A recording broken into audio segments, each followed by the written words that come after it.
Cet épisode est en partenariat avec Preventica et il est rendu possible grâce à Patreon. On en reparle à la fin de l'épisode.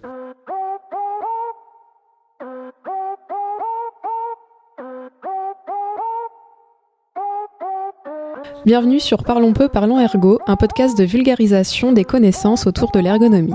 Aujourd'hui, nous nous retrouvons pour un épisode intitulé « Opérationnalisons nos collectifs » où nous parlerons de transmission de connaissances, notamment dans le contexte humanitaire, au travers d'un travail doctoral. Au micro pour cet épisode, nous retrouvons Théo Poré et Anaïs Kelpin.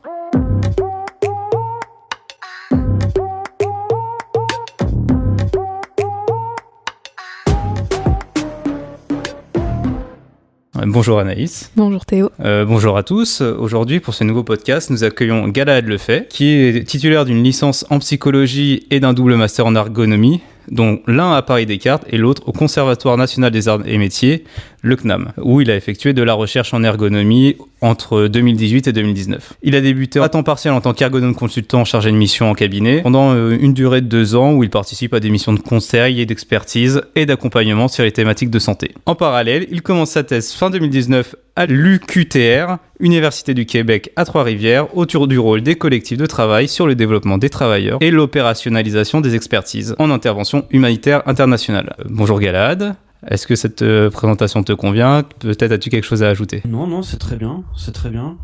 Juste peut-être dans le cadre de ma thèse, donc effectivement qui se fait à l'Université du Québec à Trois-Rivières. Mon directeur de thèse là-bas, c'est Pierre-Yves Thériault, et je suis en co-direction aussi avec Catherine Delgoulet, donc qui elle est au CNAM à Paris.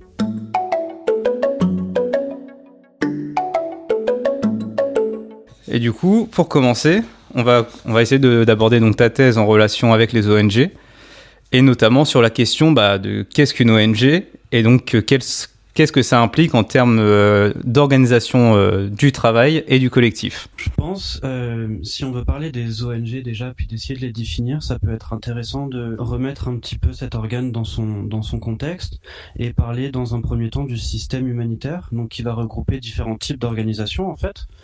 Donc on va retrouver un peu comme 3 grandes organisations. Donc il y a déjà tous les organes humanitaires de l'Organisation des Nations Unies, donc qui elles vont avoir un fonctionnement particulier, subventionné par les gouvernements. Ça va être, on va dire, la première grande famille de l'aide humanitaire. On va retrouver par exemple l'UNICEF ou ce genre de choses. Ensuite, on va avoir les organisations donc rattachées au mouvement international de la Croix-Rouge et du Croissant-Rouge, qui eux sont des associations privées, mais historiquement en fait qui ont un statut un peu particulier avec une personnalité juridique internationale et certains privilèges que n'ont pas d'autres associations privées. Et on va avoir ensuite donc le troisième type d'organisation qui fait de l'action humanitaire, qui va être les ONG finalement. Donc organisations non gouvernementales, et on va en avoir des internationales et des locales. À l'international, donc finalement, c'est juste ça reste une association privée à but non lucratif, mais qui vont être financées par des donateurs de plusieurs pays, qui vont recruter et intervenir dans plusieurs pays, qui quand même, le point commun qu'on va avoir entre ces 3 organisations, c'est que vraiment, elles soutiennent les valeurs de la Déclaration des droits de l'homme. Et dans les ONG, donc on a l'international, on a aussi les ONG locales, qui elles vont intervenir directement dans leur pays d'origine, souvent en soutien aux ONG internationales.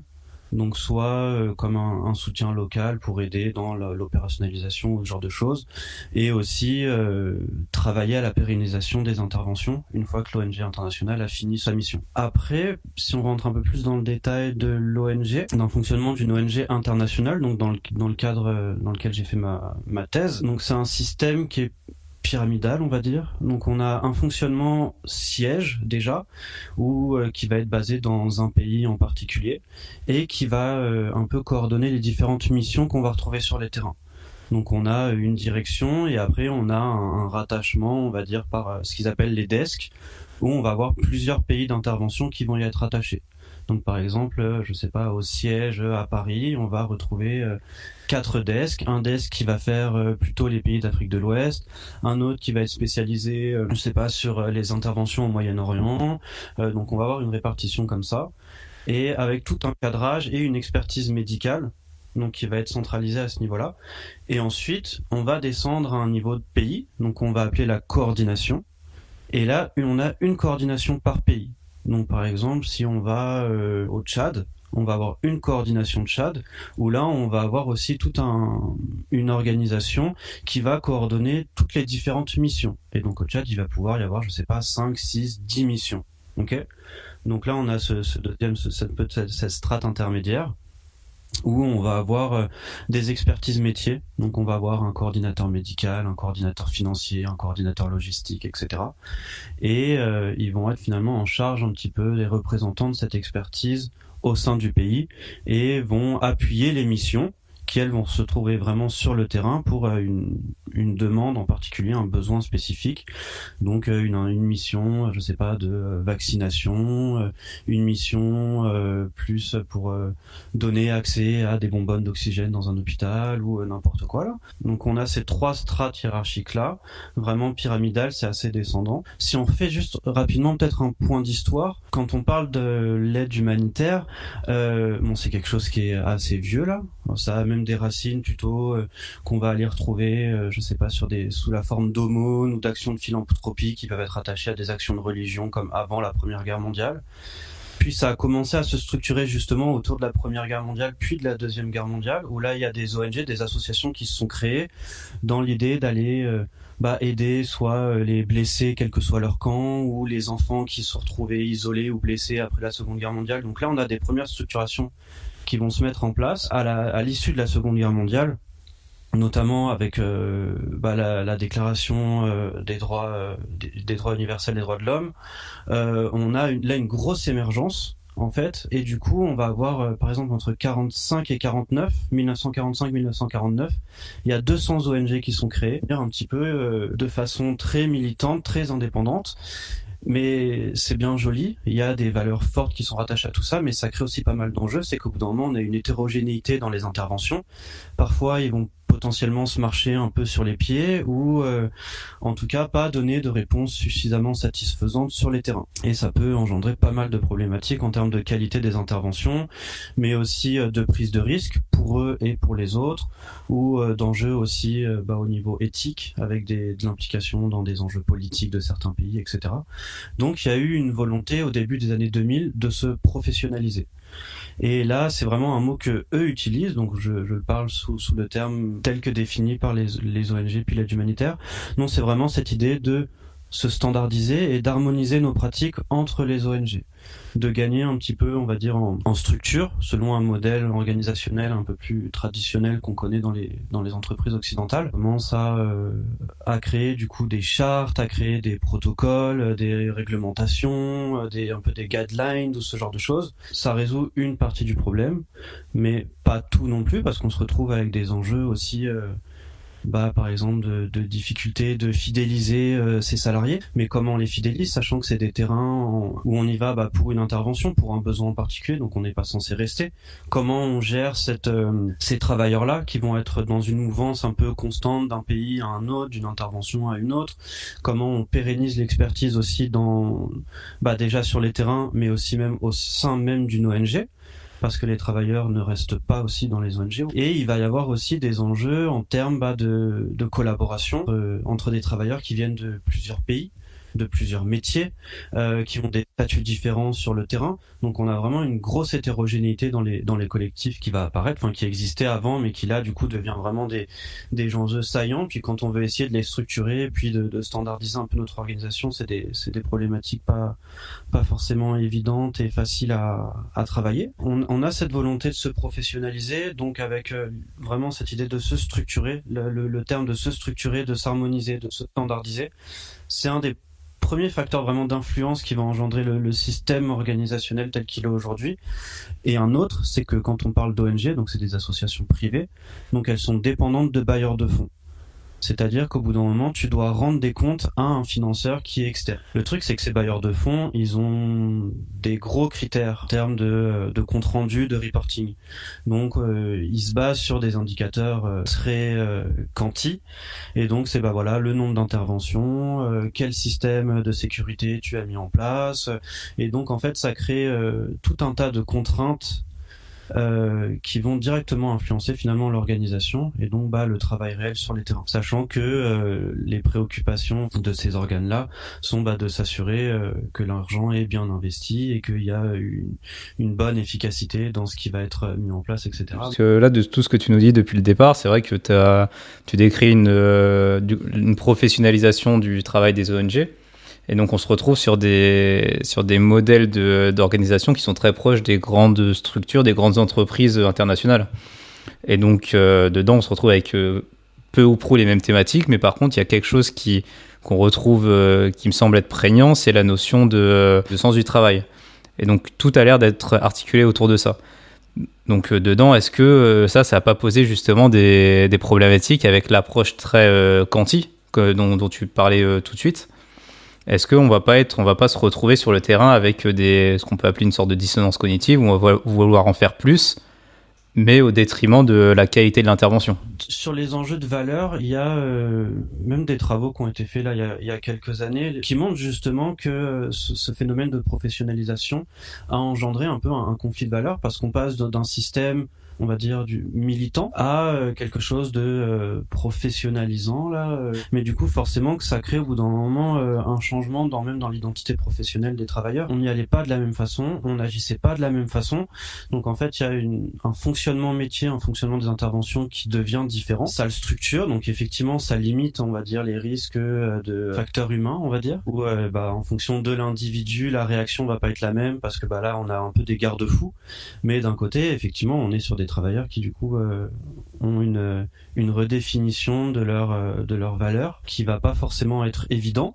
Ça déjà c'est une première évolution, et après on a une hétérogénéité de travailleurs en termes de nationalité, en termes de quand je parle de statut, en fait, on a surtout les travailleurs qui vont être les travailleurs locaux, c'est-à-dire qui sont embauchés directement dans les pays d'intervention. Donc, ils vont avoir un contrat finalement le temps de la mission ou pour un temps déterminé, un tas de tâches, je sais pas, en termes de logistique, d'aide médicale, mais qui vont plutôt être les techniciens. Et après, on a les expatriés qui eux donc sont censés avoir une expertise soit en termes de gestion de projet ou une expertise médicale en particulier ou je ne sais quoi, et du coup qui vont venir épauler, encadrer et apporter une expertise sur les terrains. Et du coup là on va avoir un dialogue entre deux types de travailleurs différents. Une qui va apporter finalement une expertise spécifique et qui va être en charge un peu de l'encadrement puis de la conduite de la mission, et une expertise plus située, donc qui eux vont contribuer finalement un peu à l'opérationnalisation de la mission, à apporter des savoirs contextuels, tant pour les bénéficiaires, donc les gens qui vont bénéficier de l'aide humanitaire, que aussi pour garantir une certaine implémentation. C'est des statuts qui ont tendance à évoluer. Maintenant, il y a des locaux qui ont des postes d'encadrement, mais c'est quelque chose qui est assez limité, principalement pour des raisons de sécurité, en fait. Pour éviter, par exemple, qu'il y ait de la corruption, on évite que ce soit un local qui soit responsable finance. Parce que le risque de corruption, sachant qu'il est dans son propre pays, etc., est trop élevé. Donc, pour le préserver aussi, on évite de les mettre sur ces postes-là. Mais du coup, forcément, que ça crée aussi une forte distinction, puis un écart entre ces deux profils-là. Et dans les valeurs qu'on va retrouver dans le travail, ça va pas être les mêmes, c'est pas les mêmes motivations. Si je tire le trait exprès, mais voilà, t'es français, t'as fait tes études en santé publique, puis tu veux donner du sens à ton travail et tu pars 5-10 ans faire de l'humanitaire. Le sens au travail, puis les valeurs que tu vas y rattacher sont pas les mêmes que si toi tu as une mission humanitaire qui s'ouvre dans ta ville, dans ton pays. Il y a une situation socio-économique qui est très instable. Et là, tu as une opportunité en or d'avoir un travail, d'avoir une stabilité pendant quelques mois ou quelques années. Donc on va dire que ta motivation initiale va pas être la même parce que tes besoins sont pas les mêmes aussi là, et donc aussi ce que tu vas mettre dans ton travail, ça va pas forcément être la même chose. Du coup, c'est vraiment sur la conception des groupes d'intervention qui est très hétérogène, que ce soit en termes de compétences, en termes de sens d'intervention, on peut dire. Et puis après, en termes aussi de nationalité, donc de culture et autres. Et est-ce que ça... Enfin, comment c'est conçu en interne? Est-ce qu'on prend en compte ces différences-là pour essayer d'avoir quelque chose de commun entre toutes ces personnes, ou alors c'est un peu laissé sur le terrain à l'organisation? Une autre question, enfin une autre approche, c'est est-ce qu'on a des groupes qui sont préconçus, qui se déplacent de pays en pays, ou alors on les construit pour chaque intervention de manière individuelle? C'est une bonne question parce que j'en ai discuté justement quand je suis allé au siège, de discuter finalement est-ce que c'est une volonté d'avoir des collectifs hétérogènes puis des collectifs mouvants, parce qu'effectivement on n'a pas de collectifs qui vont se suivre d'une mission à une autre. Donc les locaux, on va dire ceux qui ont de la chance ou qui vont pouvoir devenir expatriés, et il y a clairement ce fantasme de partir à l'expatriation parce que c'est vraiment une ascension qui est significative et tu te sors aussi de ta condition. Les expatriés, eux, ne vont pas se suivre, et il y a vraiment cette culture de il faut que tu fasses plein de missions différentes pour justement monter en compétence, on va dire, sur ta capacité de résolution de problèmes, de résilience face à l'incertitude et à des situations un peu différentes. Donc, on va dire, ça va être quelque chose de très valorisé, de bouger beaucoup et de faire plein de missions différentes et de s'insérer dans plein de contextes, plein de collectifs, plein de types d'interventions différents. Et du coup, une question que j'avais posée, c'est mais est-ce que ce serait pas pertinent, notamment pour des projets un peu plus de développement, où tu sais que tu vas rester sur plusieurs années, de concevoir des collectifs un peu plus stables. Et là, on a des réponses très différentes en fonction des personnes en fait. Donc il y en a qui vont te dire oui, moi j'essaye sur des projets de développement de constituer un peu dès le recrutement, à chercher à faire des contrats un petit peu plus longs et à maintenir les gens sur le terrain, etc. Mais on a un premier problème, c'est que les gens n'ont pas forcément envie. Puis tu sais, si je pars 2 ans loin de ma famille, peut-être que j'ai juste pas le goût en fait. Donc il y a déjà ce premier facteur-là, juste humain. On a une vie personnelle à côté, puis c'est pas évident à gérer. Donc ils ont mis en place des systèmes de congés où tous les 2 mois tu peux partir 3 semaines, etc. Mais bon. Et un autre enjeu, c'est non, parce qu'on a peur que les gens s'empâtent en fait sur leur poste, et on a besoin de gens qui soient réactifs à l'urgence. Donc on a besoin qu'ils soient toujours alertes, toujours dans une ultra stimulation. Donc il faut qu'ils bougent, il faut qu'ils changent, il faut qu'ils soient vraiment dans cette culture d'intervenir un petit peu à droite à gauche. Et là, du coup, on n'a pas de tendance qui se forme. Effectivement, ça va être très dépendant en fonction de qui va encadrer ta mission, de ce que toi tu veux, de tout un tas de facteurs un peu. Et parce que moi, j'aimerais rebondir sur ce que tu parles, le besoin d'avoir des personnes alertes, prêts à agir dans l'urgence. Est-ce que ça fait écho à une réalité du terrain? Je veux dire, est-ce que c'est nécessaire est-ce qu'il y a toujours des variations dans l'activité qui fait qu'on doit être prêt à tout moment quand on est sur un terrain humanitaire comme cela, quoi? Je pense que ça dépend déjà clairement du type d'intervention. Si t'es, je sais pas, sur une gestion d'une catastrophe climatique, clairement tu vas avoir des surprises tous les jours, et il faut que tu sois particulièrement résilient et que t'aies aussi un soutien de l'organisation qui te permette de faire ça. Mais après, sur des projets plus de développement, donc par exemple où tu vas mettre un projet de vaccination sur 3-4 ans, où tu t'installes dans une capitale, puis là le but c'est de vacciner au maximum puis d'offrir des soins. Là la notion d'urgence va pas être la même, elle va y être déjà parce qu'il y a d'autres enjeux qui vont rentrer en compte. Par exemple, juste le travail de fidélisation des bénéficiaires. C'est pas des gens, tu sais, qui vont forcément avoir le téléphone ou une adresse fixe, ou du coup si t'as je sais pas, un vaccin, puis un rappel, un deuxième rappel, puis ensuite des prises de sang pour vérifier si ça fonctionne. Juste réussir à les... eux, comment ils appellent ça? Eux, ils parlent de rétention. Donc la rétention des bénéficiaires, puis comment on va réussir finalement à les fidéliser, à faire en sorte qu'ils reviennent. En fait, on a toute une équipe sur le terrain qui est en alerte générale tout le temps, et qu'en fait ils ont leur moto, ils tournent dans la ville en non-stop pour essayer de retrouver les gens, leur rappeler, être sûr que tout va bien, pour qu'il y ait un rapport de confiance qui se mette en place pour qu'ils puissent revenir. Aujourd'hui on a, je sais pas, 10 vaccinations, et il y en a 3, on n'a plus de nouvelles depuis 2 mois. Et là, c'est branle-bas de combat, puis c'est parti, il faut les retrouver, parce que sinon on perd 3 participants. Donc on a ces logiques-là. On a aussi des logiques un peu d'urgence, parce que justement, on n'a pas des temporalités, on a des temporalités différentes de présence sur le terrain, en fonction des métiers, en fonction des statuts, en fonction de ton contrat, en fait, tout simplement. Donc on peut avoir des fois des changements qui arrivent pas au bon moment.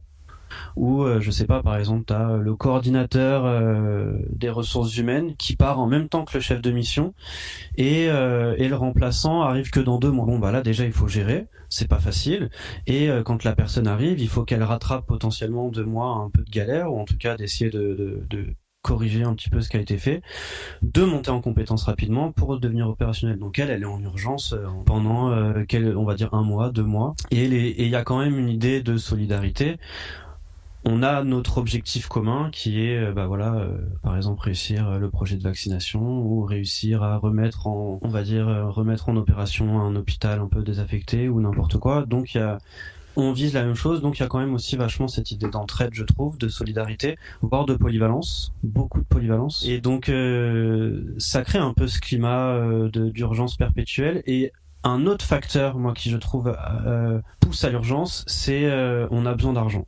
On a besoin d'argent, on est dépendant de bailleurs de fonds qui, eux, du coup, comme je disais, ont de grandes exigences pour continuer à donner de l'argent. Mais si on veut, prolonger le projet d'1 an ou de 2 ans, il faut trouver des nouveaux financements. Là, on a un terrain, on est bien implanté dans la ville, les gens ont confiance en nous. Du coup, on va développer un nouveau projet par-dessus. Au moins, déjà, on peut garder les mêmes travailleurs et on met en place un nouveau projet. Donc par exemple, là, moi, pendant que j'y étais, c'était, on va ajouter à notre projet des projets Covid, donc de vaccination Covid, de tests, de machin.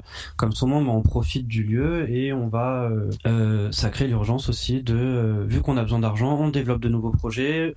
Vu qu'on n'a pas tant d'argent, on va capitaliser sur les ressources qu'on a déjà en interne. Donc c'est-à-dire que au lieu d'être responsable d'un projet, tu vas en développer 2. Puis avant, tu faisais juste les prises de sang et les analyses pour la vaccination Ebola. Maintenant, tu vas aussi le faire pour Covid parce que c'est presque pareil. Mais je dirais il y a un peu ces 3 grands facteurs qui favorisent un peu cette logique d'urgence. Et du coup, après, toi, t'as évolué sur ta thèse, donc sur ce terrain-là, avec tout ce que ça implique en termes, tu l'as dit, d'urgence, de variabilité de personnes, de changement de personnes dans le collectif. Et donc toi, quelle problématique ça t'a posé en tant que chercheur? Parce que on imagine que c'est plus facile d'intervenir dans un endroit stable, comme une entreprise, une industrie par exemple, où on sait à peu près qui est présent, plutôt que dans ces milieux où on est tout le temps dans l'urgence et on a tout le temps des changements de personnes, et qui sont en plus éloignés géographiquement. Là, sur ces terrains-là, le premier enjeu qui, moi, m'a pas mal bloqué, c'est juste l'accès au terrain par rapport à la sécurité. Par exemple, il y a 2 terrains qui ont été annulés, comme vraiment au dernier moment, parce que coup d'État, parce que insécurité, du coup un veto du gouvernement canadien qui m'a dit c'est mort en fait, on a vu que tu partes la semaine prochaine, mais non. Donc autant au niveau de l'université ou de l'ONG ou de l'instabilité politique, l'accès au terrain est compliqué. On arrive à aller sur le terrain. Bon, déjà, la planification aussi c'est difficile, parce que rentrer en contact avec eux en amont, c'est faisable, mais c'est compliqué déjà. Et du coup, on discute du projet, on essaye d'établir un lien de confiance, mais clairement, au niveau de la planif, c'est tu verras quand tu seras là en fait, qui y a et s'ils sont dispo. Donc tu fais ouais, ok, mais là moi, le terrain est loin, donc en fait, je viens 1 mois, puis c'est tout. Donc il y a aussi cette idée d'un peu du one shot sur ma cueillette de données. Donc ça c'est un autre enjeu, tu peux pas trop planifier, mais c'est ta fenêtre de tir là, donc t'as pas intérêt à la rater. Donc après quand t'arrives sur le terrain, effectivement il faut vraiment accepter l'incertitude. Donc même une fois sur place, planifier les réunions, c'était très compliqué. Donc en fait il faut revoir un peu sa posture et dire ok, on y va. Est-ce que t'es disponible maintenant? Ok, allez, on fait l'entretien. Et là t'es dispo? Non, dans 1 heure? Ah ok, du coup, est-ce que je peux te suivre pendant 1 heure pour t'observer? Ok, allez, on va faire comme ça. Et en fait, tu changes, tu t'adaptes, quoi. On est dans une logique d'urgence, ils ont pas forcément le temps pour ça, donc on fait comme on peut. Et en fait, à partir de là, ça s'est super bien passé, parce que tu l'identifies, il a l'air un peu dispo, tu vas le voir, on fait notre entretien, puis ça se passe bien. Donc voilà, c'était un petit peu ce revirement à faire. Moi, je sais que je suis arrivé, forcément, il y avait le stress. On y va, comme je disais, j'ai 1 mois, même pas, un peu moins. Il faut vraiment que je sois efficace. Et donc, j'avais un peu des outils très complet en fait, comme une trame d'entretien vraiment bien structurée, machin. Et mes directeurs m'avaient dit ouais, fais attention parce que le terrain va te surprendre, c'est sûr. Je dis, mais ouais, moi je sais mes questions, je sais où je vais aller, il faut que j'ai ces données quoi. Et en fait très très vite tu vois que ta trame d'entretien elle est un peu à côté, puis que plus t'avances, plus ça t'emmène sur d'autres chemins, et donc pareil encore une fois accepter un peu ces évolutions là, puis adapter tes grilles et suivre aussi le flow, se faire confiance pour mener les entretiens. Donc il y a aussi c'est beaucoup d'apprentissage directement sur place. Et après un autre enjeu c'est quand même la langue, parce qu'ils sont moi en tout cas sur le terrain où je suis allé, ils sont tous francophones, mais c'est pas forcément leur langue maternelle en fait. Donc t'as des grosses différences entre les personnes interviewées dans leur aisance à parler en français. Donc forcément ça veut dire que toi tu dois t'adapter dans la façon dont tu vas poser tes questions, dans aussi le travail de mettre en confiance la personne. Parce que si t'arrives avec un langage hyper soutenu, déjà que voilà, t'arrives un peu de nulle part avec ton calepin, t'es tout blanc, tout propre, tu sais, mais qu'est-ce qu'il vient faire? Est-ce qu'il m'évalue? Qu'est-ce qu'il veut, quoi? Et c'est pour ça, d'ailleurs, que moi, par exemple, j'avais prévu de faire des entretiens collectifs et que j'ai laissé tomber. Parce qu'en fait, les différences en termes de capacité à parler en français étaient trop fortes. Donc, en fait, ça fait qu'il y a des gens qui prenaient le lead, juste parce que eux, ils étaient hyper réactifs, puis ils avaient la chat et ils y allaient, et ça isolait des gens, et en fait ça créait des déséquilibres hyper importants, et du coup ça n'était pas très intéressant à aller approfondir en collectif. Puis si un autre enjeu aussi, c'était sur les observations. Vu qu'on était donc je pense que vous l'avez compris, sur un projet de vaccination Ebola, il y a un gros enjeu de rétention des bénéficiaires, et du coup l'ONG avait peur, si je faisais des observations en situation pendant qu'ils se faisaient vacciner ou pendant les traitements ou n'importe quoi, ça pouvait les faire fuir. Donc j'avais pas le droit d'observer les situations de travail où il y avait des bénéficiaires. Donc t'observes autre chose, finalement l'activité est bien plus large que ça, et on s'adapte, mais c'est vrai que voilà, il y a eu aussi cet enjeu-là où les observations, on va les faire comme on peut et on rebondit comme on peut. Et donc là, par exemple, pour avoir accès à ces situations, le projet photo était vachement bien, parce que du coup, tenez l'appareil photo, faites vos affaires, puis on regardera les photos ensemble, puis on en discutera. Et ça me donne accès, c'est discutable, mais ça me donne accès à une part de l'activité aussi.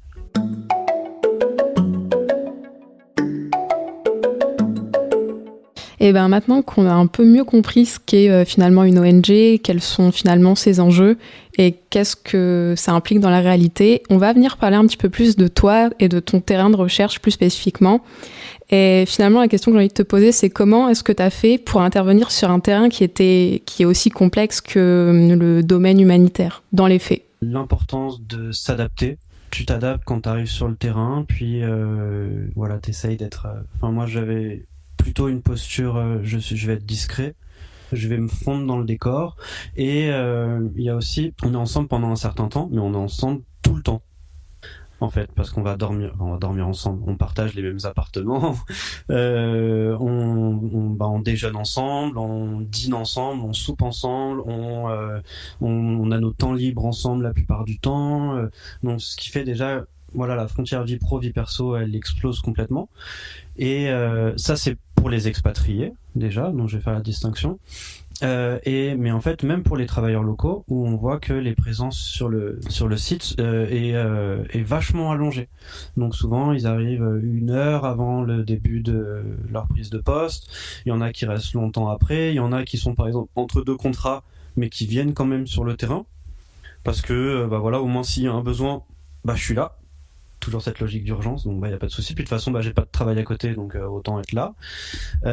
Donc ça crée un petit peu des synergies particulières. Mais ce qui fait que moi, dans ma posture de chercheur, t'es vraiment, c'est un peu la technique d'observation, la mouche sur le mur, quoi. Donc t'es là tout le temps. Des fois, on t'oublie un petit peu, mais c'est pas grave.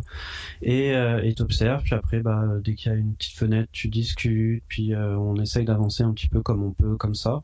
En plus du fait que j'avais pas accès à certains, par exemple, à toutes les activités avec les bénéficiaires, je pouvais pas y avoir accès. D'être avec eux tout le temps, ça permettait aussi potentiellement de revenir un peu sur ce qui venait de se passer, d'échanger de façon plus globale sur comment ils vivaient leur vie sur ces milieux-là. Donc c'était plutôt quelque chose d'assez riche, je trouve, d'aller cueillir des données et d'observer, mais sans non plus les faire flipper, parce que clairement, en fait, quand t'arrives, il faut établir un lien de confiance. C'est pas facile, j'ai pas réussi avec tout le monde, clairement pas, mais le lien de confiance, il est indispensable, parce qu'en fait, sinon les gens, ils vont pas te calculer. Et vu que tu te débrouilles pour organiser tes entretiens, machin, qu'il n'y a rien d'obligatoire, il faut leur donner un petit peu envie, quoi. Donc en fait, un des outils que j'ai utilisé, c'est la photographie pour mon recueil de données. Et là, on est allé, donc j'avais une quinzaine d'appareils photo jetables que j'ai distribués en fait à un petit peu tous les métiers présents sur le terrain, avec une consigne assez simple. C'est tu captures à chaque fois que tu as l'impression d'apprendre quelque chose ou tu as l'impression de transmettre quelque chose. Et après, pendant tout le temps de ma présence sur le terrain, ils étaient en autonomie avec les appareils photo, puis ils faisaient leur capture. Donc ça, c'était assez chouette parce que déjà, ça crée une petite relation. Et en fait, après toutes ces photos-là, moi, en rentrant à Montréal, je les ai développées. Et là, on s'est rencontrés à distance. Donc, il y a aussi toute la question là. Il fallait organiser des entretiens à distance. C'est pas facile pour l'autoconfrontation. C'est pas évident du tout en plus, je trouve, pour les faire verbaliser justement. Puis la notion juste Internet, quoi. Donc c'était assez compliqué. Des fois, il fallait replanifier plusieurs fois les entretiens. Mais bref. Donc là, on faisait de l'autoconfrontation. Donc j'affichais à l'écran les photos les unes après les autres, leurs photos. Et en gros, il devait m'expliquer, donc me décrire un petit peu qu'est-ce qui se passe sur cette photo-là. On est quel jour, à quelle heure, je suis avec qui, qu'est-ce que je fais, qu'est-ce qui se passe. Donc quelque chose de très descriptif. Ensuite, on allait plus sur des notions, finalement, qu'est-ce que tu as ressenti ? Pourquoi la prise de cette photographie-là ? Comment toi tu te sentais à ce moment-là ? Qu'est-ce que ça évoque pour toi ? Donc là on allait un peu plus sur du ressenti et même après sur de l'analyse, c'est qu'à la fin j'affichais toutes les photos et je leur demandais de faire leur propre catégorisation. Selon vous, est-ce qu'il y a des points communs entre ces photos-là ? Est-ce qu'il y a des choses qui ressortent ? Donc on avait des catégorisations par exemple par lieu ou par type de savoir ou par type d'interaction, on va dire, avec des personnes en particulier. Donc c'était assez intéressant de voir leur propre catégorisation de leur production photographique. Et moi, ça me donnait accès à des situations où je pouvais pas aller, de une, mais aussi, au bout d'un moment, des fois, la transmission, j'ai envie de te dire, on sait pas trop quand elle se passe. Des fois, c'est quelque chose de très invisible et j'ai peut-être pas ce regard, le regard assez sensible pour tout voir tout le temps. Donc c'était bien qu'ils le fassent par eux-mêmes en fait. Comme souvent, j'avais accès à des choses que j'aurais jamais vues sinon, quoi. Et dans cet exercice d'autoconfrontation, c'était individuel ou c'était à plusieurs ? Dans mon idée, je voulais faire de l'individuel avec chaque participant et après à partir de leur catégorisation, moi en faire une un peu plus globale et après faire vraiment une rencontre tous ensemble et du coup partager ces œuvres-là et être un peu dans cette confrontation collective. Sauf que comme je disais, sur le terrain, j'ai essayé de faire des entretiens collectifs, puis c'était vraiment compliqué, donc j'ai laissé tomber cette idée-là, parce que déjà qu'en présentiel c'était difficile pour donner la parole à tout le monde, pour faire en sorte que tout le monde ait l'aisance et la confiance pour pouvoir parler, c'était pas facile, donc je me suis dit qu'à distance c'était mort, quoi. Pourquoi avoir choisi la photo plutôt que la vidéo pour ton terrain d'intervention ? On a plutôt tendance à voir l'autoconfrontation via la vidéo. Enfin, en tout cas, en ergonomie, moi, c'est ce que j'ai le plus vu. Mais pourquoi la photo ? Qu'est-ce que ça t'a apporté en plus ? Déjà, c'était la photo et c'était en appareil jetable. Donc, je leur demandais pas d'utiliser leur smartphone parce que je voulais pas qu'ils en prennent 150 000 et qu'ils fassent le tri ou qu'ils aient un retour. Donc, c'est vrai que du coup, ils ont comme une double casquette quand ils prennent la photo parce qu'ils sont à la fois travailleurs et à la fois photographes, observateurs de leur propre activité. Donc, ça crée un petit biais, mais d'un côté, je trouve ça hyper intéressant parce que dans ce qu'ils ont pu me verbaliser, ça nous aide un peu à faire une auto-analyse et à nous regarder travailler et à observer des choses auxquelles on n'était pas forcément vigilant ou qu'on n'avait pas forcément remarqué. Donc, déjà, par rapport à ça, je trouve que le discours est assez intéressant. Et en plus, moi, ce que je voulais, c'était vraiment être dans quelque chose de participatif. Donc, c'est à eux de faire. Et si on fait de la vidéo, on va mettre la caméra quelque part ou quoi. Mais là, sinon, tu es acteur, tu as l'outil, donc l'appareil photo, tu vas capter cette situation. Donc, pourquoi toi, tu as décidé d'aller capter cette situation-là à ce moment-là ? Donc là, ça permet d'aller investiguer certaines choses qui me semblaient assez intéressantes, notamment quand on va parler vraiment des situations là de transmission. Puis, Ok, d'accord. Et du coup, en quoi finalement la méthodologie de la photographie t'a permis de trouver des opportunités théoriques sur ta thèse? Déjà, moi, effectivement, il y avait l'idée d'utiliser cet objet photographique-là, d'aller l'étudier. Le terrain m'a vraiment permis d'avancer puis de remettre un peu en question mon cadre conceptuel. Je pense que ça m'a dirigé un peu vers l'anthropotechnologie. On vient par exemple les travaux de Philippe Guélin qui lui fait de l'anthropotechno et utilise beaucoup la photographie, donc sous un autre prisme là, mais je veux dire c'est par ces petits chemins là en fait où il n'y a pas forcément de lien au départ, mais tu tricotes, tu regardes, tu machin, que j'en suis venu à l'anthropotechno. J'y avais pas pensé au départ, je connaissais pas vraiment, et en fait ça a soulevé plein d'éléments hyper intéressants pour appréhender les notions de culture, pour appréhender le travail dans un autre pays, dans d'autres situations, pour aborder aussi la notion de transfert. On a une expertise médicale qui va être, on va dire, standard à un niveau siège. Comment on l'opérationnalise sur un terrain, dans un autre pays, avec un autre contexte, avec d'autres travailleurs, avec une autre culture, et donc toute cette notion un peu de transfert de l'expertise là était abordée en plein, et moi ça m'a donné plein de pistes, notamment pour le traitement de mes données. Donc ça c'était un peu ma première découverte, coup de cœur de oh my god, c'est trop bien que ça existe, parce que vraiment ça colle pas mal à ce que je cherche. Et ça m'a ouvert aussi, notamment dans l'appréhension de l'activité, l'ouvrir culturel, à revoir un petit peu, on va dire, le périmètre de la notion d'activité. C'est forcément un petit peu l'ergologie. J'en parle plus comme d'une influence que comme d'un vrai ancrage, parce que j'ai pas la prétention là de maîtriser le sujet à mort, mais en termes de définition de l'activité, et même sur tout le travail autour des normes, je trouvais que c'était quelque chose d'assez intéressant. Et pareil, c'est vraiment des choses qui se sont matérialisées et qui ont pris corps une fois que je sois allé sur le terrain. Mais dans la réalité, ça bouge. Et oui, ça bouge. Et en fait, il faut accepter que ça bouge, parce que sinon, tes données sont en décalage avec ta problématique, puis avec ton cadre, quoi, parce que c'était pas exactement ça. J'ai une autre petite question qui me vient. Donc, on a compris que les entretiens collectifs, t'as pas pu les faire. Et est-ce que le terrain t'a empêché d'autres choses, finalement ? L'accès à certaines situations d'observation aussi. Ça, c'était quand même assez dommage. On a essayé, mais c'était pas possible.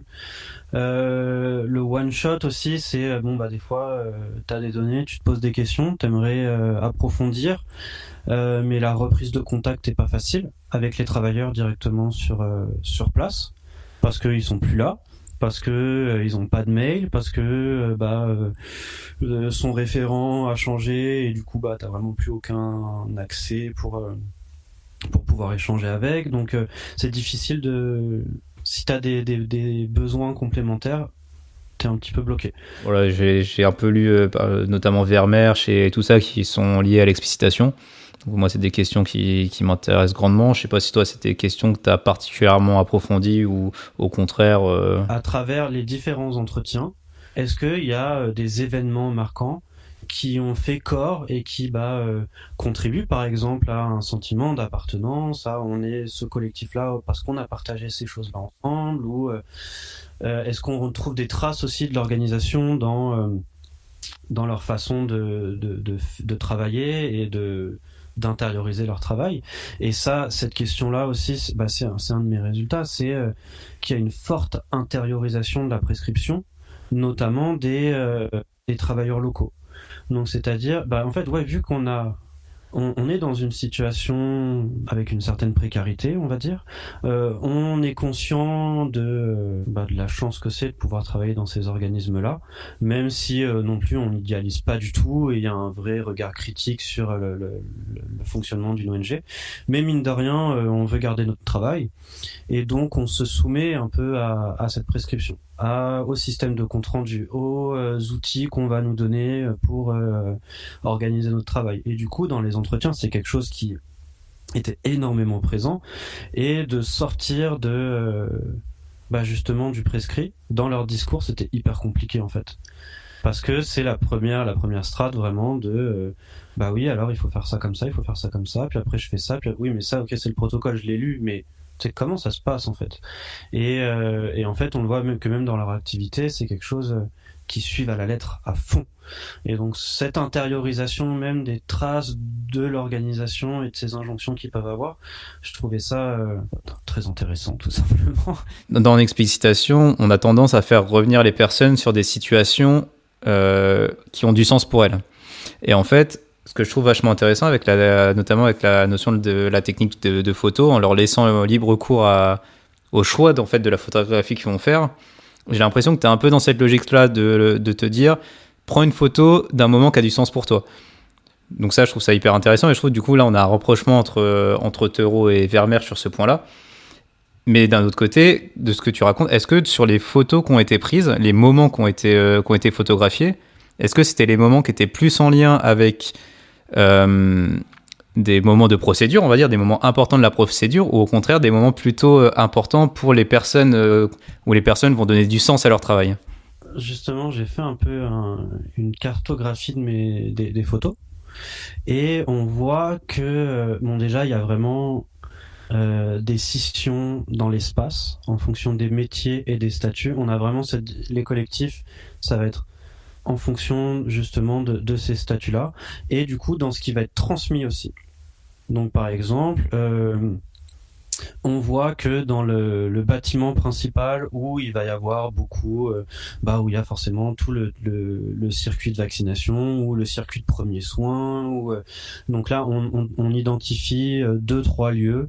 Donc par exemple à l'accueil ou dans le sas d'entrée où d'un côté tu as le lab et la salle de vaccination. Là, tu as beaucoup de transmissions, d'échanges qui vont se passer.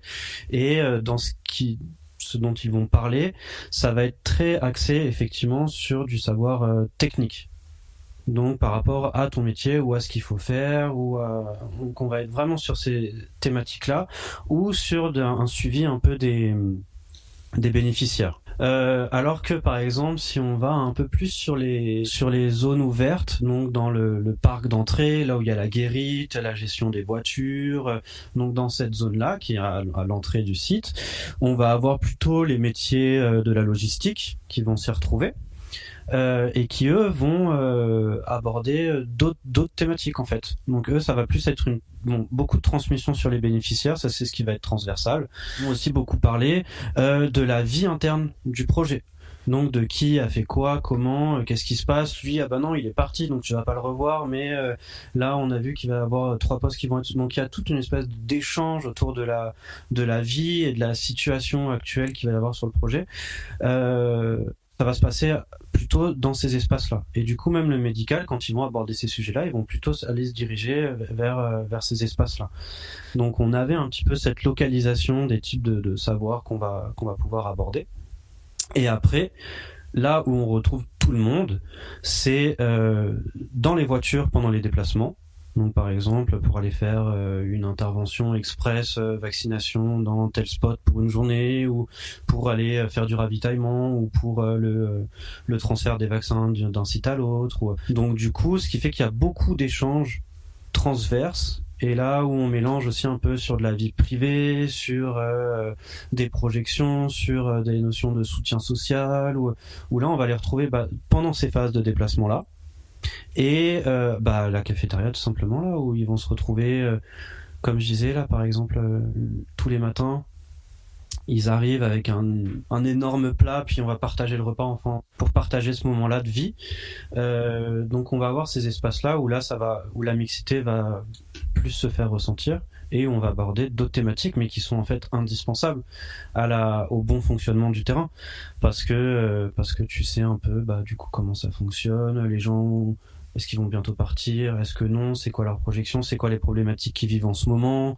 Même il y a aussi beaucoup de la vie privée et la vie perso qui s'entremêlent, c'est des choses qui sont indispensables. Et même par exemple en termes de sécurité, le fait que les gardiens et les chauffeurs, ils soient au courant un peu de la vie privée finalement des expatriés, dans leur mission de garantir la sécurité des expatriés, parce qu'en gros c'est un petit peu ça quand même, puisque tu dois les accompagner à chaque déplacement, tu dois les attendre. Moi par exemple, si je veux aller dans le souk pour, ouais, mais là on est dans une zone de danger, donc je reste avec toi pendant que tu achètes tes tissus et tes machins.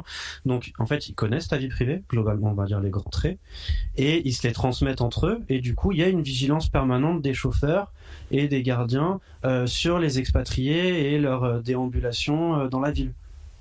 Et ça c'est quelque chose d'absolument pas reconnu, mais voilà, moi une fois je sors au resto, puis je rentre un peu tard, le lendemain matin c'est un autre chauffeur, ils ont même pas eu de temps de transfert entre les deux là, parce qu'ils avaient comme c'était 3 quarts différents. Et le gars était quand même au courant de ce que j'avais fait. Mais ça change en fait, et ça brasse, et tout le monde discute de tous ces éléments-là. Et ça permet de garantir la sécurité, ça permet de garantir un suivi, il y a une espèce de bienveillance, de vigilance. Et je reviens sur ces exemples-là, mais en entretien, ça va être difficile d'aller aborder ces aspects-là, parce qu'eux, ils vont rester, non, mais en fait, ça, c'est pas notre travail finalement. Nous, on fait, on coche les cases, on répertorie les machins, les trucs, ouais, mais c'est tellement plus que ça. Oui, mais ça, est-ce que j'ai le droit de le dire en fait ? Ben oui, t'as le droit de le dire. Donc il y a une crainte forcément due à l'insécurité là, c'est sûr. Ouais, donc on a pu comprendre que l'équilibre vie pro vie perso, il va être un petit peu remis en cause, et justement, on a envie de te poser une autre question, c'est est-ce qu'on peut vraiment parler de collectif dans une ONG ? D'autant plus, on peut reprendre la part de ta question. Tu disais qu'il y avait peut-être même 2 collectifs différents. Enfin, comment toi tu le vois ? Est-ce que c'est 2 collectifs ? Est-ce que c'est un gros collectif ? Est-ce qu'il n'y a pas de collectif du tout ? Comment tu as décidé de l'aborder, toi ? Ouais, c'est vraiment une très bonne question, et c'est difficile de se positionner. Je pense qu'en tout cas, si on prend vraiment la définition du collectif de travail avec un petit peu là les différents ingrédients comme de l'amiant cru ou ce genre de choses, on n'est pas pleinement sur des collectifs, en tout cas pas à l'échelle d'une mission, parce que déjà il y a trop de travailleurs, enfin ça ferait un collectif énorme. Il y a une œuvre commune, oui, il y a un objectif commun, mais déjà qui n'est pas forcément analysé de la même façon. Et après, en termes de partage de valeurs, en termes de même de règles de métier, effectivement il y a des distinctions. Il y a des distinctions, moi je trouve que la plus saillante, elle est vraiment expatriés, staff locaux, ça c'est clair. Parce que voilà, on a 2 types de contrats différents, on a vraiment des rémunérations qui sont très différentes, on a des attendus qui sont différents, on a des suivis RH qui sont différents, on a une expérience de vie, une expérience de la mission qui est vraiment différente. Donc ça crée une forte distinction à ce niveau-là. Mais après, on peut quand même avoir des rattachements, et où ces deux populations-là vont s'entremêler, c'est autour des métiers. Mais du coup, là, ça va être principalement, par exemple, je sais pas, la référente pharmacie qui va forcément établir une relation avec ses équipes. Mais il y a un lien hiérarchique aussi qui va exister de prime abord. Donc, il peut y avoir l'émergence de collectifs autour du métier des infirmiers, ou en termes des techniciens de laboratoire, mais par exemple sur les métiers de la logistique, ça va être beaucoup plus compliqué, parce que là on est vraiment sur, on va dire, les métiers où il y a le plus d'insécurité et de précarité, et du coup on va dire que là la construction du collectif, on n'en est pas là, parce que ça bouge énormément, parce que l'encadrement aussi joue énormément. Et quand on a des problèmes de budget, là où on va penser en premier, c'est sur la logistique, quoi. Donc forcément, c'est un peu un collectif qui, oui, finalement se forme autour d'expériences parfois un peu négatives du travail. Est-ce que ça suffit pour parler de collectif ? Je suis pas sûr du tout là. On est un petit peu là-dessus, donc moi je pense pas qu'on peut parler de collectif. Il y a du travail collectif, il y a quand même des rapprochements qui se font, il y a un fort sentiment d'appartenance qui peut émerger, mais pas avec les mêmes facteurs là. Donc je pense que l'idée du collectif était peut-être un peu illusoire. On vise à, est-ce qu'on peut vraiment y arriver ? C'est compliqué. Puis en plus, ça bouge beaucoup. Donc, une dynamique qui va potentiellement être favorable à ça, peut-être que dans 2 semaines, il faut recommencer. Et ça crée de l'usure. En termes de temporalité de présence sur les terrains, j'en parlais un peu tout à l'heure, mais forcément que les locaux bougent beaucoup moins que les expatriés. Donc ils sont aussi un peu garants d'une certaine expertise sur le terrain. Donc ils ont aussi d'autres responsabilités officieuses, un peu invisibles, mais qui va accentuer aussi cette scission. Et d'ailleurs, j'avais fait une revue de littérature un petit peu pour problématiser ma thèse, et il mettait en avant que justement il y avait l'émergence de collectifs pouvait exister au niveau des expatriés, parce que sur le terrain, t'es en infériorité. Tu vois, je sais pas, pour 10 expatriés, tu peux avoir 80 locaux, quoi. Donc forcément que on vit les mêmes choses, on est dans la même situation, on habite ensemble, et en plus on est en infériorité. Donc il y a un sentiment d'appartenance, de rattachement à ce groupe minoritaire qui va être un peu accentué.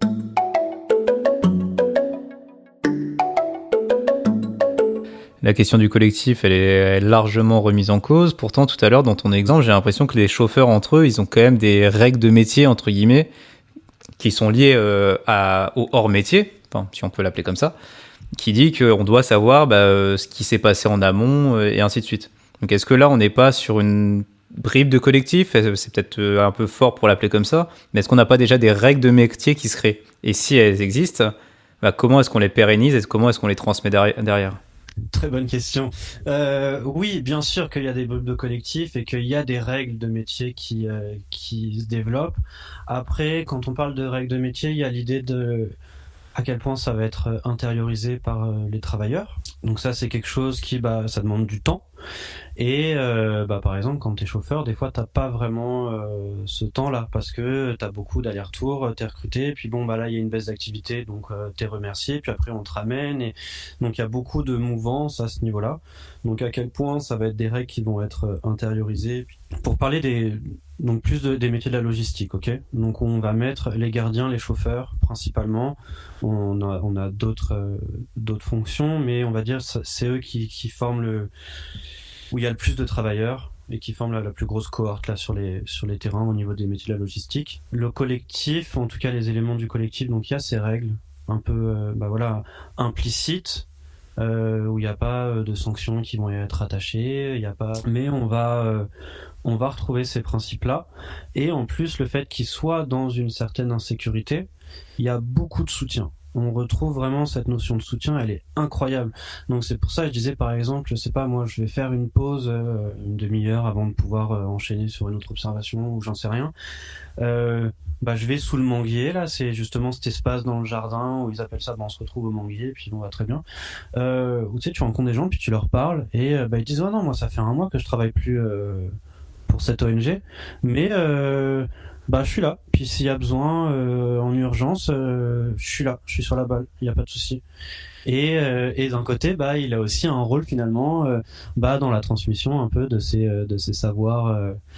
De ces savoirs officieux là sur la vie personnelle de tel ou tel expatrié, ou sur du coup ils ont une visibilité sur les déplacements, donc forcément ils peuvent un peu planifier puis avoir une vision à plus moyen terme de ce qui se prépare sur le site, ou donc on a ces choses là qui vont émerger.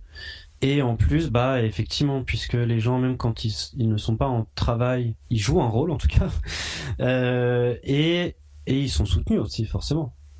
Donc et ils sont soutenus, et même ce soutien il se fait aussi beaucoup par la polyvalence. Donc c'est-à-dire que tu as beaucoup de métiers où je sais pas, là je dois m'absenter parce que j'ai un entraînement de football, c'est exceptionnel, faut que je parte une heure en avance. Ouais, t'inquiète, je vais faire ton dernier patient là, y a pas de souci. C'est complètement invisible, puis en termes réglementaires là c'est un peu limite parfois, mais en fait ça fonctionne. Et vu qu'on est dans une logique où le perso et le pro est complètement mélangé, ça a du sens aussi d'aller sur cette polyvalence là. Je te le donne, je sais que ça me reviendra à un moment donné. Et donc effectivement ça c'est quand même des règles assez implicites là qui se mettent en place, qui contribuent à l'émergence du collectif, c'est clair, mais encore une fois on retrouve pas tous les ingrédients non plus. C'est tellement gros en fait, c'est tellement mouvant, c'est tellement que je pense qu'il faudrait peut-être un terme un peu plus prudent pour parler du collectif. Et effectivement, même moi là, sur quoi je travaille, bon bah oui, ça se fait par statut, ça se fait. Mais en fait, est-ce que c'est vraiment par statut finalement? C'est par condition de vie, quoi. C'est par condition de vie en fonction de déjà. Donc oui, ce qui va se matérialiser par local, expatrié, parce que ça conditionne énormément de ta vie personnelle, de la façon dont tu vas appréhender ton travail, dans la façon dont tu définis même le travail. Donc c'est un des gros facteurs d'influence. Mais je pense qu'effectivement cette question de partage de valeurs, de quelque chose de beaucoup plus individuel, en lien avec tes valeurs propres, mais même avec la façon dont tu vis dans ton quotidien, ça va déterminer l'émergence de sous-groupes. Et là, sur les sous-groupes, peut-être qu'on va parler qu'il y a plusieurs collectifs, du coup, au sein des missions. Donc ça veut dire qu'on est amené à travailler entre... je vais employer le terme collectif, même si on a dit tout à l'heure que c'était un peu... il faudrait un terme un peu plus prudent, mais on va devoir travailler ou au moins collaborer entre différents collectifs qui ont des logiques différentes, des cultures différentes, des règles de métier différentes, peut-être.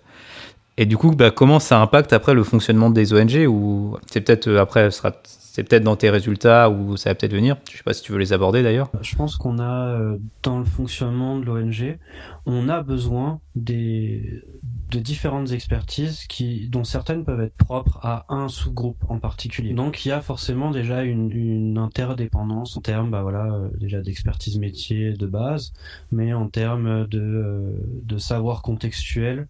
Ça va jouer énormément, et là où on va voir justement dans nos sous-groupes des personnes qui vont clairement porter ça. Donc on a besoin de tout ça. Par contre, il y a des vrais enjeux en termes de gestion, pour le coup, de ces différents collectifs. Parce que en termes de reconnaissance, même si dans les discours évoluent, donc il y a autant une reconnaissance des différents statuts, des différents types de savoirs, etc. Je trouve qu'il y a des vraies avancées dans les discours, mais sur les terrains, par exemple la reconnaissance du logisticien qui va garantir une certaine sécurité de l'expatrié via ces règles un petit peu officieuses, quasiment inexistant. Alors que ceux qui vont, je sais pas, être porteurs d'une expertise médicale et qui ont un certain potentiel, vont être un peu plus choyés et poussés même vers l'expatriation ou donc on a vraiment une gestion des personnels qui va être très hétérogène en fonction de ton profil, en fonction du métier que tu fais à l'intérieur du terrain.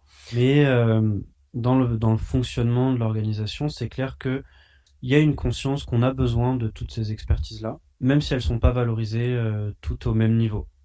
Mais pourtant, le médical, il sait très bien que sans le gardien qui déjà va veiller, entre guillemets, aux expatriés, mais qui va aussi filtrer les bénéficiaires, qui va à l'accueil finalement, parce que il faut faire le tri. Il y en a qui veulent rentrer, des fois ils ont pas. Je voulais dire aussi en termes de transmission, c'est-à-dire qu'on va avoir plus de facilité à transmettre les compétences techniques, enfin que tu énonçais tout à l'heure sur le médical. Par contre, les compétences un peu tacites, celles-là, pour les transmettre, et notamment dans le cadre là de la mouvance du personnel, ça va être plus difficile à le conserver. On prend par exemple donc un protocole, je sais pas moi, d'aligotage pour les prises de sang, machin. On va avoir le protocole initial, standard. On va avoir un premier travail de traduction au contexte et aux ressources qu'on va avoir sur ce terrain, dans ce pays-là en particulier. Donc il y a ce travail déjà de traduction qui va se faire. Et ensuite, donc on a prescrit vers la construction d'un nouveau prescrit, puis ensuite on va avoir comment ils font finalement dans la réalité. Mais déjà ce premier travail de traduction, qui est quand même un effort, tu vois, on va essayer de traduire ça à nos conditions, à nous. On le retrouve sur le médical, parce qu'il faut rendre des comptes, donc il faut vraiment qu'on puisse être détaillé, puis qu'on puisse argumenter comment on a fait, qu'est-ce qu'on mesure, machin. Dans des métiers, on va dire, un peu plus où la prescription prend moins de place, où il y a moins d'exigences en termes de qualité par rapport à la santé, etc. En fait, on va limite quasiment miser sur le fait que tu viens d'ici, tu sais quoi. De toute façon, on te recrute en local. Le gardien, on va pas prendre un expatrié pour garder le site. Donc, tu sais comment ça se passe, tu connais le quartier. Bon, voilà tes horaires, voilà ce qu'il faut faire, voilà les comptes rendus que tu dois rentrer. Donc, dire l'heure, la raison du déplacement, le machin. Donc, ils ont leur cahier. Et allez, roule. Donc là, déjà, ok. Et c'est, là, c'est, j'ai de la marge de manœuvre, mais bon, quand même. Ce serait bien qu'on s'intéresse à ce que je fais finalement. parce que du coup tu stagnes à mort et en plus bah c'est des métiers souvent je reviens encore sur ça mais bah voilà un gardien il peut avoir une licence de droit mais bon bah il faut bosser là il y a une certaine stabilité je vais faire ça mais il y a toujours ce fantasme de j'ai mis un pied dans la porte donc potentiellement ça m'ouvre après à d'autres postes peut-être en gestion pour un nouveau projet dans l'ONG ou machin donc il y a un peu cette culture aussi du fantasme de l'expatriation et de travailler en ONG. Et du coup de la forte désillusion. Donc on a souvent les nouveaux arrivants qui espèrent et ceux pour qui ça a marché, mais bah forcément par rapport au nombre de locaux ils sont minoritaires et ceux qui sont dans de la désillusion aussi quoi. Et donc forcément tu peux pas demander à ces personnes-là d'avoir les mêmes valeurs aux principes humanitaires tu vois, bah moi j'ai déjà les valeurs, c'est que ce serait bien si je peux bouffer puis avoir un peu d'argent à la fin du mois là. Donc bon. Qu'est-ce que tu retires de cette thèse? Quels sont les points saillants qui te semblent importants? Voilà, tu as le mot de la fin. Bah peut-être moi en tout cas ce qui m'a marqué dans ce travail de thèse, il y a déjà tout un aspect je pense autour vraiment de mon apprentissage du métier de chercheur. Où je trouve que ben, le travail de thèse ça sert à ça en partie, mais que là de mener ce projet-là, puis bah voilà de rentrer en contact avec les ONG, toute la construction de la problématique de cette demande initiale, d'après comment on va l'opérationnaliser, de d'apprendre finalement à s'adapter, à se détacher de mes propres prescriptions pour rentrer sur le terrain de façon plus efficace.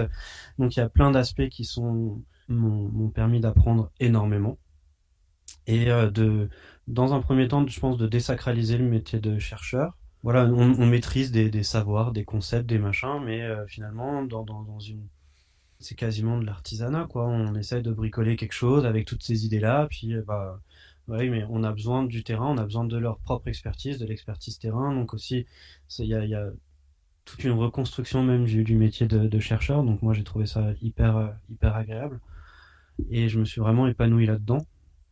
Et après, ça te permet d'apprendre aussi à prendre position, donc à faire des choix conceptuels, des choix justement en termes de théorie, etc. Et ça fait peur, en fait. Parce que des fois tu dis bah non mais c'est pas ça finalement ce sur quoi je veux m'orienter ou ça correspond pas exactement. Ouais mais en fait il faut que tu le fasses au bon moment puis donc fais tes choix, avance.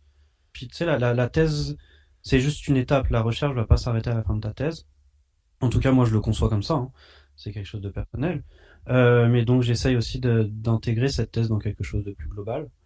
Et forcément, après, au niveau des thématiques que j'ai étudiées, euh, ça a beaucoup bougé. Donc, voilà, au départ, c'était vraiment la transmission dans les collectifs. J'ai gardé ces deux notions-là, mais finalement, je les ai appréhendées sous un angle complètement différent. Il y a la culture qui m'est revenue en pleine face et qui finalement c'est quelque chose d'hyper important et qui vient prendre une place assez forte dans ma thèse, de conditions justement de cet écart vie personnelle, vie professionnelle, avec qui m'ont poussé à redéfinir aussi un petit peu ma définition de l'activité. Donc j'ai découvert plein de choses plus en lien avec mes thématiques. Je reste encore prudent parce que, comme je dis, vu que j'ai pas mis le point final à ma thèse, j'ai comme style, non, imagine, je découvre un truc demain, puis je regrette tout ce que j'ai dit pendant le podcast. Donc, j'essaie de garder une certaine prudence là-dessus. Mais moi, je trouve ça hyper intéressant de s'intéresser justement au collectif de travail, notamment dans ces environnements un peu j'ai pas envie de dire contraignant, mais on va dire avec de nombreux défis, parce que du coup ça devient une ressource centrale et on voit que elle peut s'opérer de façon très différente sur un même terrain en fonction de qui tu es, en fonction de comment tu vis ton travail au quotidien, dans quelles conditions tu vis autour de cette situation de travail-là, et comment on appréhende justement un collectif ou si on reste prudent d'une équipe de travail là. Ça, c'est quelque chose qui s'est complexifié. Donc, je suis même moins sûr qu'au début de ma thèse de comment appréhender la question. Mais je pense que ça, c'est le lot de tout doctorant ou de tout chercheur en général. c'est que ça ouvre plus de portes que ça n'enferme, là, de faire ce travail-là.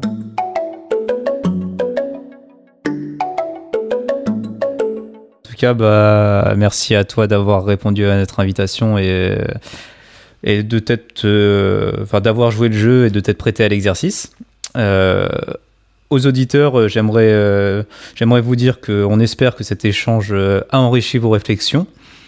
Et donc, si vous souhaitez continuer d'approfondir les notions de transmission et de collectif, Anaïs et moi-même, on peut vous conseiller donc, les écrits de Sandrine Caroli et de Yves Clos qui ont abordé ce sujet. Et après, Galahad, si tu veux terminer, est-ce que toi, tu peux nous proposer quelques lectures si les auditeurs souhaitent approfondir les notions ? Oui, alors déjà pour aborder les questions de transmission et de collectif, pour faire suite à ce que vous avez dit, il y a les travaux de Jeanne Thébault, qui elle vraiment là sur les questions de transmission, c'est hyper intéressant, hyper riche, puis c'est comme vraiment la base là sur laquelle il faut partir, ou en tout cas prendre connaissance, quitte à après avancer derrière. Les travaux de Damien Cru aussi, beaucoup.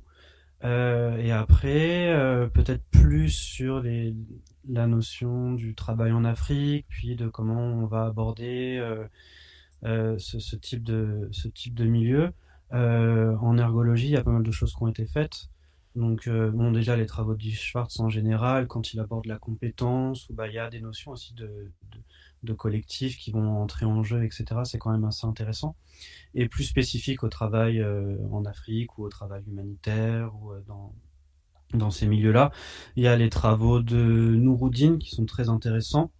Et aussi, il y a un bouquin là, c'est de Tine Manvutuka Roth, donc je le prononce certainement très mal, qui est Analyser le travail en Afrique, une approche ergologique du développement, où pareil, là je trouve que ça permet de bien mettre la table et de voir un petit peu comment on appréhende ces notions et comment on se positionne quand déjà l'objet de travail devient a une définition un peu nouvelle.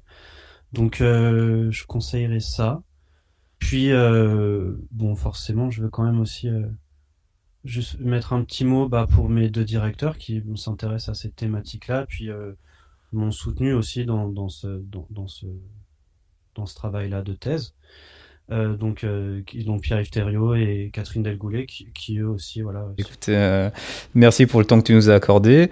On aimerait aussi placer un remerciement à l'équipe de rédaction de ce podcast parce qu'aujourd'hui nous avions donc Anaïs Kelpin et moi-même Théo Poré en tant que présentateur, mais derrière il y a aussi Océane Franzet, Paul Fortaba, Thibaut Marcoux et Naël Touillard qui ont tous participé à la lecture, donc non pas de ta thèse mais des textes que tu nous as envoyés, et à la rédaction du conducteur de cet épisode. N'hésitez pas à retrouver toutes nos infos sur nos réseaux tels que LinkedIn ou Instagram. Vous pouvez également retrouver l'ensemble de nos épisodes sur toutes les plateformes de streaming les plus connues. Merci à l'ensemble des contributeurs sur Patreon, sans qui les épisodes ne seraient pas possibles. Vous pouvez retrouver l'adresse du Patreon en description de cet épisode.